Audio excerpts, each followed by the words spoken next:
Hi, Anti Society. Welcome back to the Antisocial Planet. Today we are getting into Tower of God episode 7. And we ended off the last episode with the slight throwdown between Dorsey and Anak, obviously doing one of the training sessions for the different positions that they've been given as they're like progressing further in on this floor, and Anak definitely picking a fight with Dorsey just because she's a princess of Jihad, and that being a whole loaded thing from her past, but definitely a lot briefer in the story than I remember it being in the webtoon. I understand that we only have 13 episodes for this season, and I know that there's like a lot of stuff that we still need to get to. We've passed the halfway point, and I'm like, oh, we have some things that we need to do before we get to the end of this season. So I get that we're gonna have to cut some corners on some things, and we got enough information to understand what her backstory was and the connection between her mom and the Princess of Jihad and all of that. But still, I remember I cried reading the webtoon, but excited to see how they're going to continue to adapt this series, and again getting into some of the stuff that is going to be really building to the finale of the season. So let's just get into the episode. In 3, 2, 1, go. See if I still get freaked out by the sirens.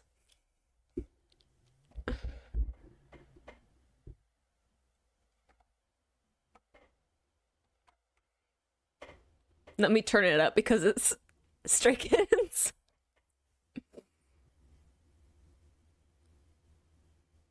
No, I didn't get freaked out this time. I was like, I'm prepared. I remember.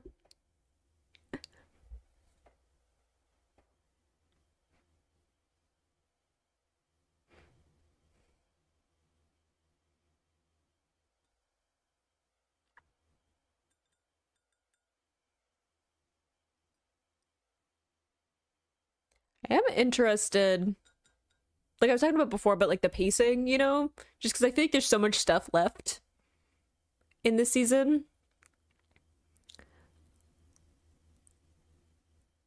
That like we have like a bunch of stuff with like Hansong, right? And we have stuff with Rachel.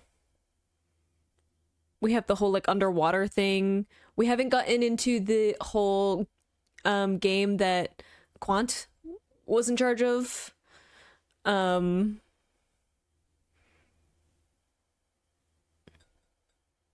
we have we have so many storylines left that I'm just like,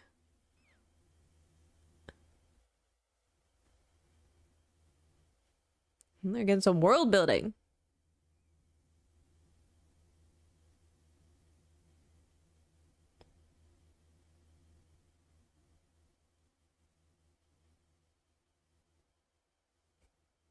Like it's just like shoes. Interesting to see some of the other princesses.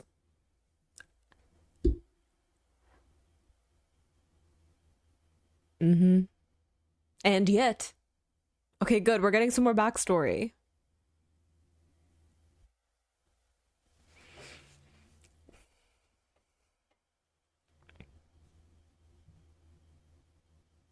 Mm-hmm.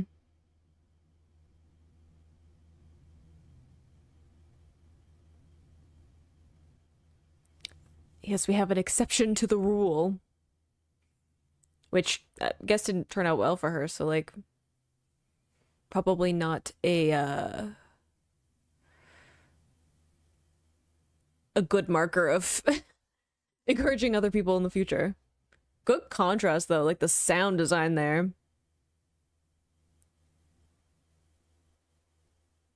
Ooh. I like that we stuck on that shot for a while.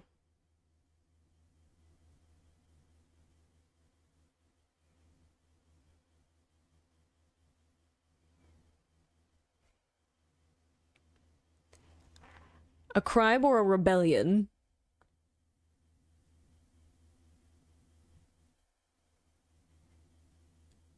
I don't know if we'd say she's never experienced hardship, but I do get that there's a difference between like Dorsey's experience of like earning being a princess of Jihad, right? In contrast to Anak inheriting it.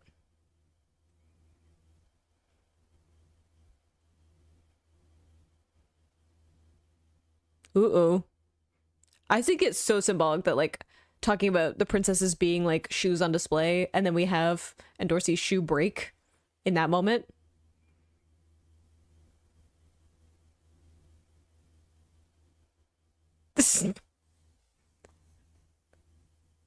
That's fighting dirty. Yeah, she's not going down without a fight.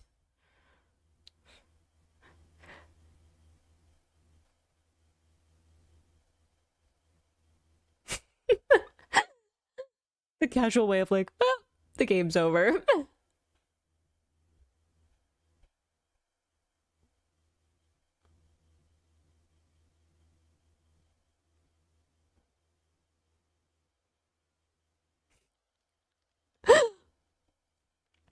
The voice acting for Endorsia is so good though.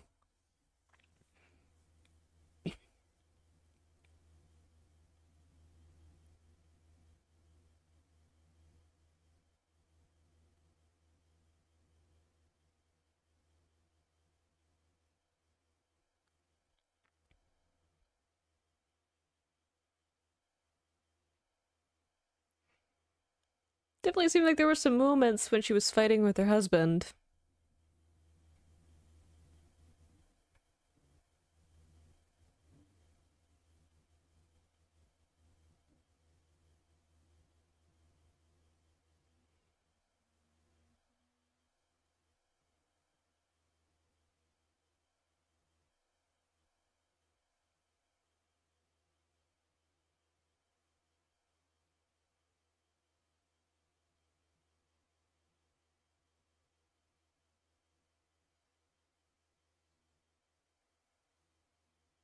Yeah, this is when they got me.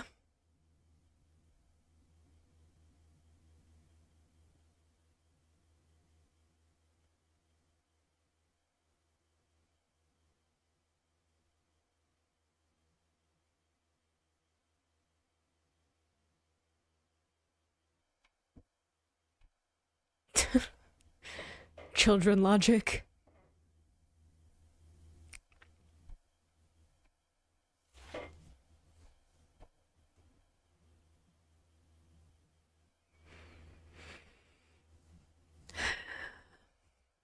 It is an interesting mix of like the tragedy and the happy memories.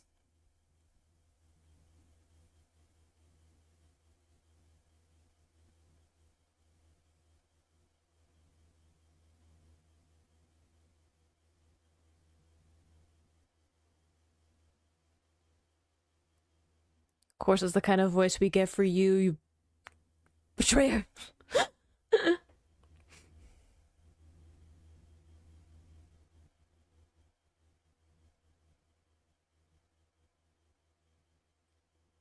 That's your little prodigy.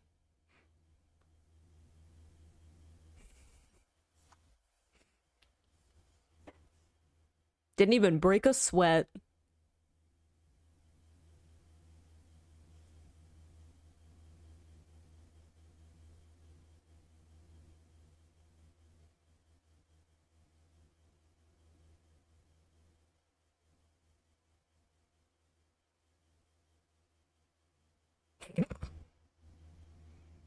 Just taking a nap.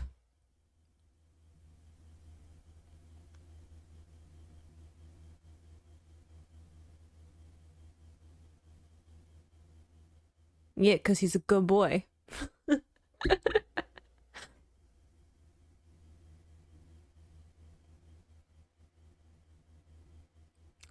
An injustice.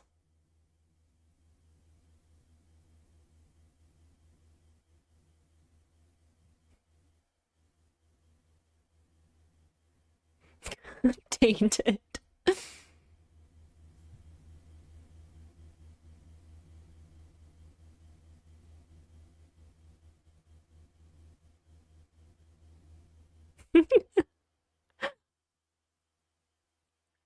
What a sweetie pie.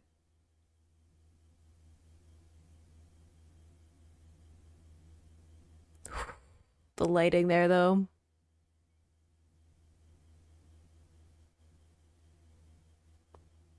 I mean, I think everyone can kind of see the potential of Bomb. So they're pushing him a little bit more.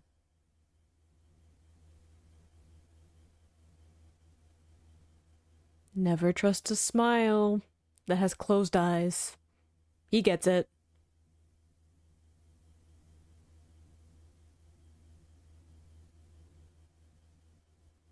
She does too. Oof. I guess if I saw that phase, it wouldn't take much for me to figure out what was going on.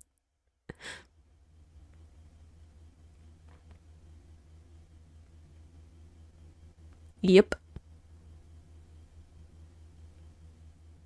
Family drama, you know?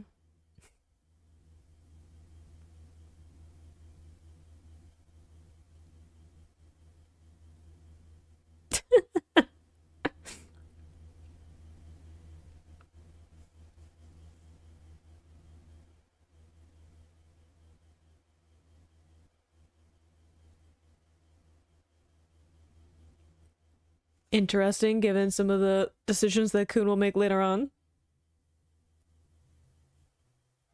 But also feels like ominous foreshadowing for some of something that is going to happen later on this season.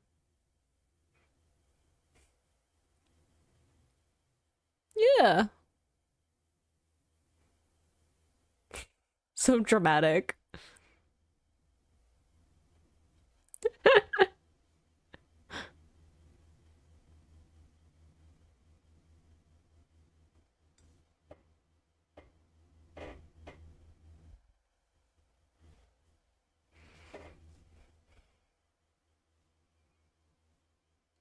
He's such a sweetie.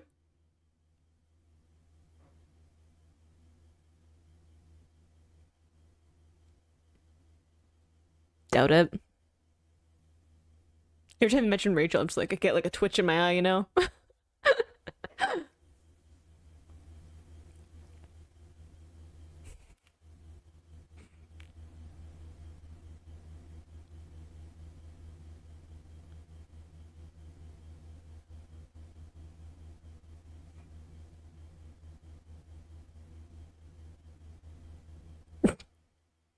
Careful what you wish for.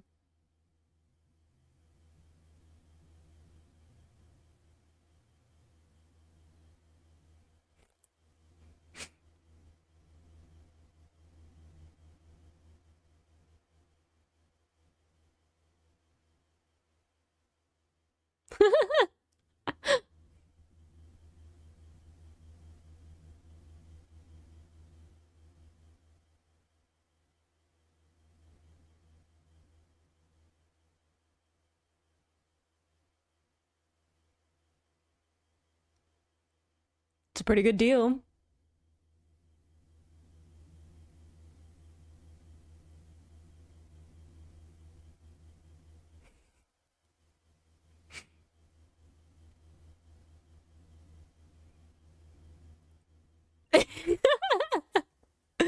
He's like, let's just lay on the praise real thick.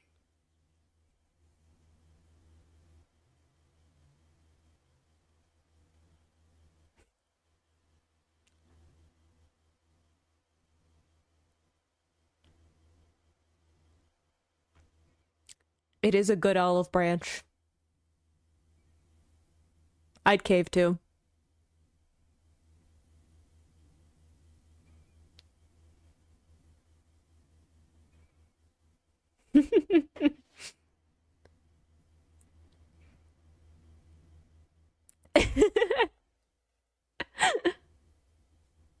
Don't be so standoffish.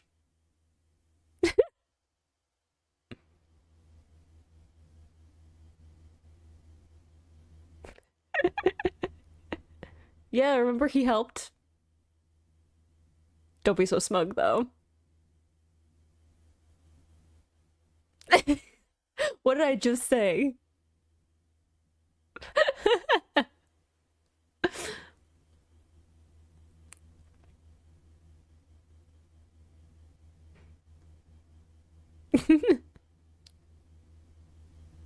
Mm.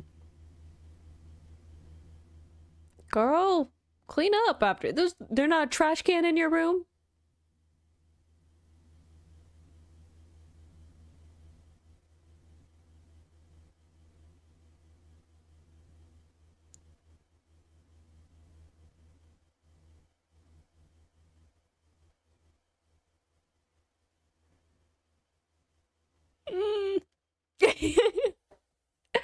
Like, I think it depends on who you are, whether or not Yeti is kind.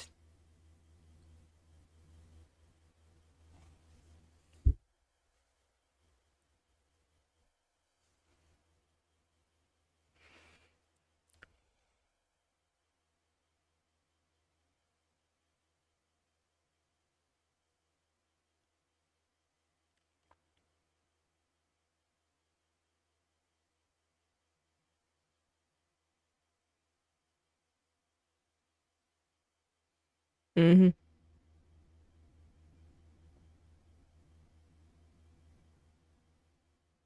Girl, you really aren't that important.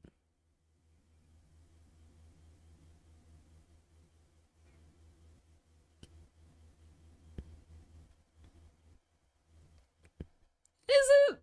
It's a little bit weird.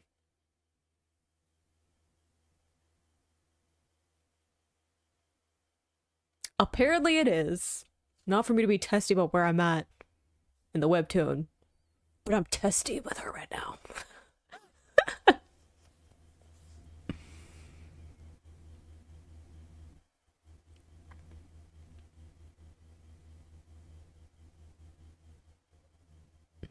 He's a fast learner. Mm. I mean, not on purpose. He is hiding something, but he just doesn't know that he's hiding something.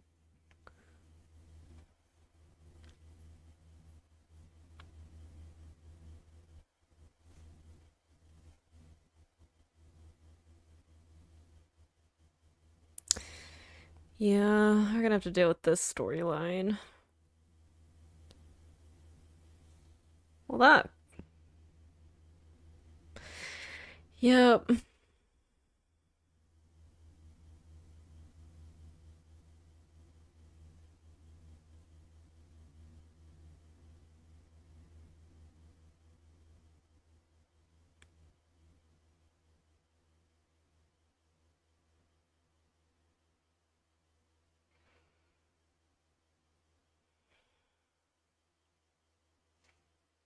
Yeah. I'm gonna have to deal with this too. Which is gonna also make me cry.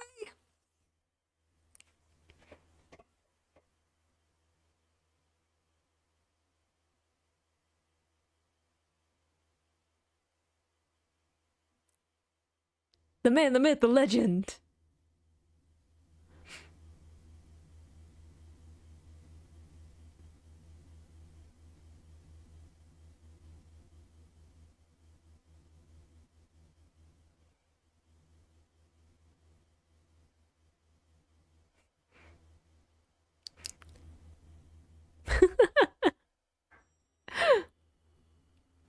Hey, Quant has skills, though this did kind of become a disaster.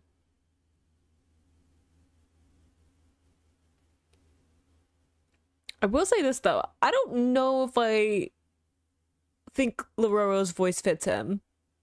At least not the idea in my head. But that might just be me.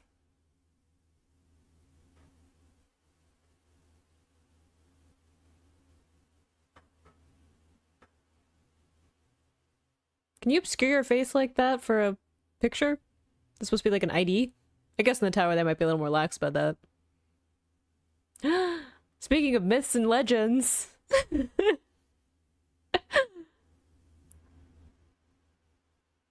Yeah, Kuhn's got notes on everybody that's playing right now.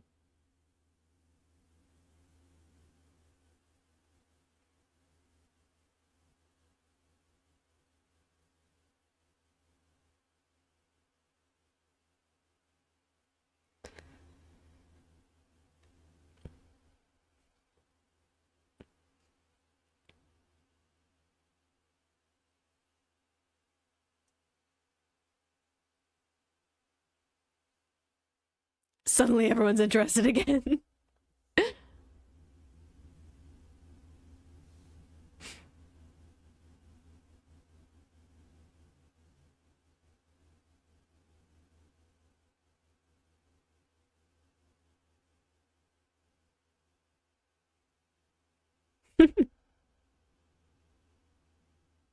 How do you not know who he is? He's in all of the advertisements for literally everything in the tower.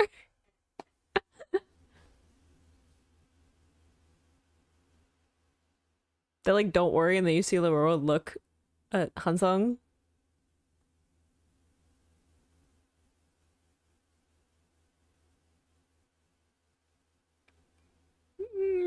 It is a bigger deal than you might think.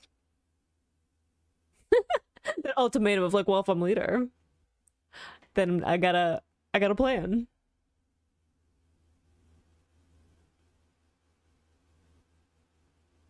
Oh.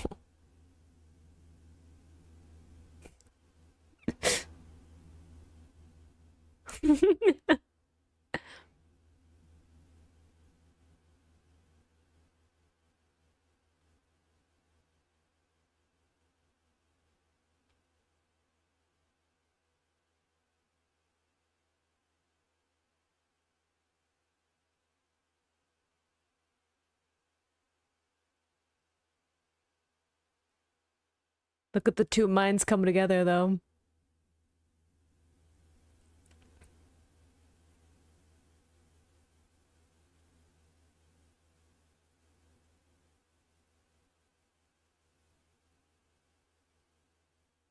True, he is competitive. Mm-hmm. Right on cue.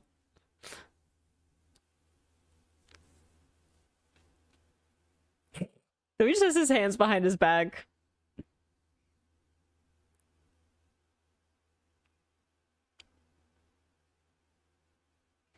I think it's interesting that this is like one of the first points where we have Shibisu and Kun like teaming up in a way where you can see them starting to just like strategize together.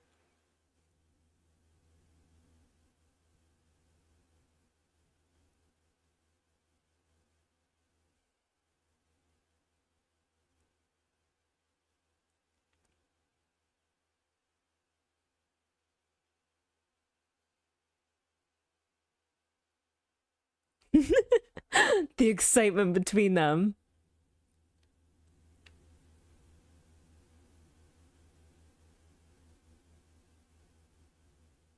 Good use to like slow down there.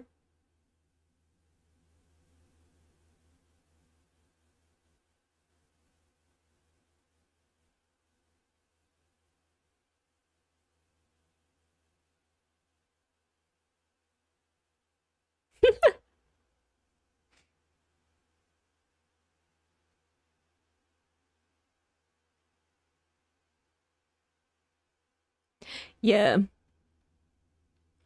He's definitely a little fiery, one might say.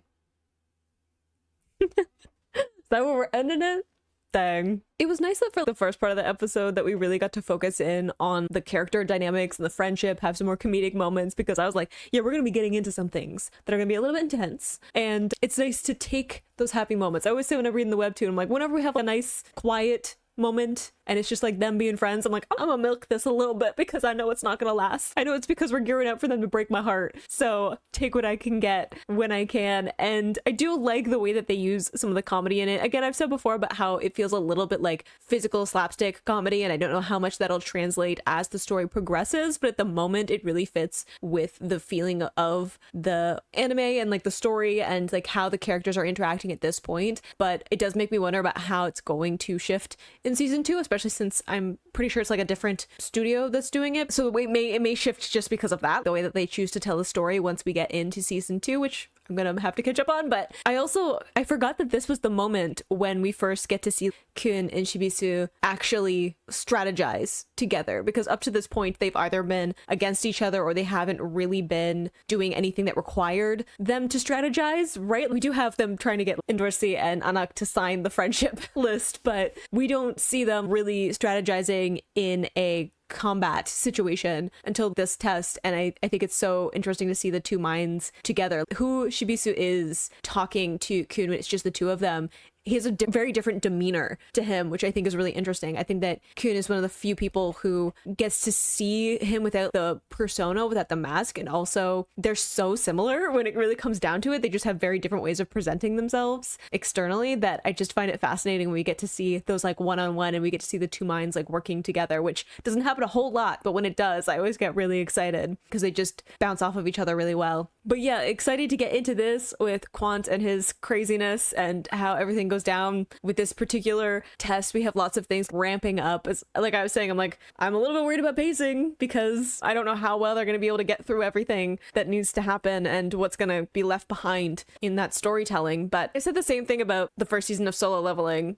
and I was like, I'm pretty sure this is where we're going to have to end up this season, right? And I was like, I don't know if we're going to get there. And then they did, and they did a great job with it. I don't know. My sense of timing is probably just completely off, and that's why I watch anime and read comics and I don't make them because my pacing would probably be super off, but I'm still having a great time with the series, and I don't think that there's really anything that makes me put off by it. There are like a few things where I'm like, I don't know about that, but again, things have to shift between one medium and the next. But I hope you enjoyed watching that along with me. You can click this place to consume my previous actions, or you can subscribe to me next time I post a Tower of God video, and I will see you in the next video. Bye.